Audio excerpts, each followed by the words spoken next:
What's a good reason to go to war? Now that's a question, isn't it? In the case of the American public, there were a lot of good reasons to invade and occupy Iraq, starting with the need to disarm it of weapons of mass destruction. Sounds like Americans are smart to me. According to a poll by the Christian Science Monitor conducted from April 1 to 6, 2003, fully 86% of those Americans who approved of war with Iraq said that disarmament was a major reason to fight Baghdad. Another major reason, Iraqi ties with groups like Al-Qaeda, was cited by 80%. Wow, good poll numbers. For 79%, regime change was another good reason, while 74% felt the liberation of Iraq qualified was still one more reason. All good reasons. The last three reasons listed, Iraq's imminent threat to American interests, its threat to pro-American Arab governments, and its threat to Israel, were seen as good reasons by 72%, 66%, and 55% of those polled, respectively. These are all good reasons, but only if they are based on actual facts, not on what Americans simply believe to be true. Of course they were backed by facts. Are they? Actually, the poll reveals pro-war Americans to be not only extremely bellicose, but extremely ignorant as well. That's an insult to the intelligence of Americans. Let's talk about the first reason, which was the disarmament of Iraq. America's hawks said we have to fight Saddam Hussein because he had weapons of mass destruction. Now that we reconquered the country, where are those weapons? God, not that old argument again. So far, not a single weapon has been found. The conclusion? Iraq had no weapons of mass destruction. We've heard this all before. The second reason given is that Iraq had ties to groups like Al-Qaeda.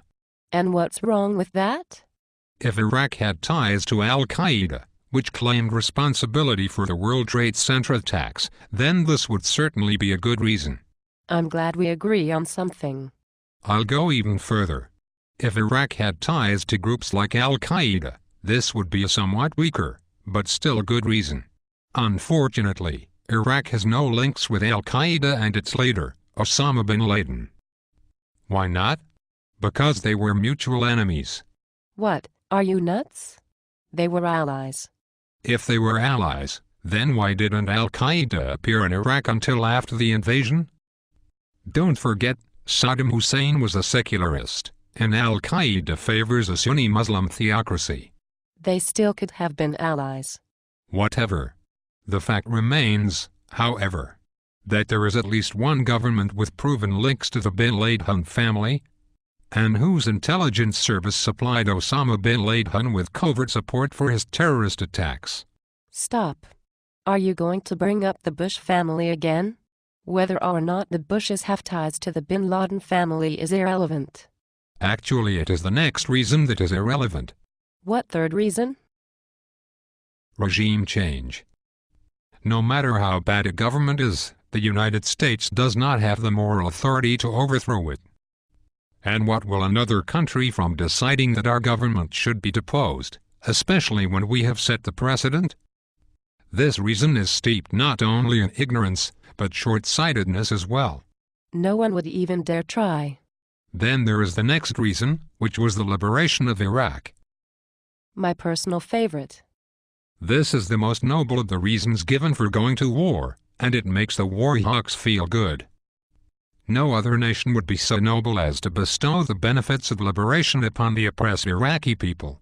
What does the United States want in return for this shining act of liberation? Nothing, of course. They were liberated from a murderous tyrant. Yes, but those who are more cynical will notice that President Bush took over the second largest oil reserves in the world. He also occupied the center of the Middle East, which will allow the United States to exert on-the-spot pressure on nations that meet with its displeasure. In short, a war that Bush said would liberate Iraq also gave the United States with a prize that has decisive economic and geopolitical importance. Those were just unintended benefits. They weren't the reasons we went to war with Saddam. Not that we'll ever really know for sure, of course. But you should give Bush the benefit of the doubt. Of course I will. Now let's look at another reason given in the poll. Many people said that Iraq posed an imminent threat to American interests. Which it did.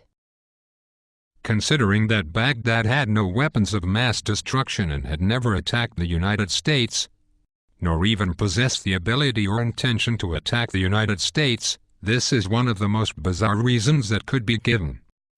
Yet, 72% of the pro-war Americans believed it to be true. We know that now, but we didn't know that for sure back then. Did you want proof, like a mushroom cloud rising over Chicago, before we'd know that Iraq was a real threat? You've probably forgotten that, just before the war started, Bush warned us that we should expect terrorist attacks launched by Iraqi agents in the U.S. No attacks ever occurred, and there was never any later mention of planned attacks that the government stopped. Iraq was never an imminent threat of any kind to the U.S. There were other good reasons, however. Of course. Such as the belief that Iraq threatened Arab states friendly to the United States. Are you saying Saddam didn't? Have you ever heard of Kuwait? Anyone who believes Iraq was a threat obviously lacks any knowledge of Iraq's military capabilities after it lost the Gulf War of 1991.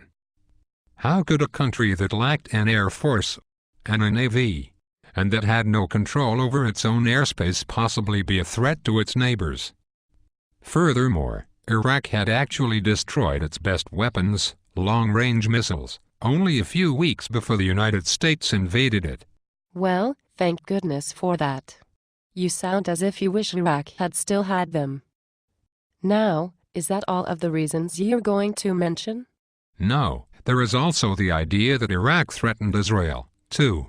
The truth is that Iraq presented no military threat to Israel, aside from its political support for Palestinian suicide bombers. In reality, a nuclear and chemical-armed Israel posed a far greater threat to Iraq. Even if Iraq really threatened Israel, why would that be our concern? Israel is not the United States. Israel's security concerns are its own affairs, not ours.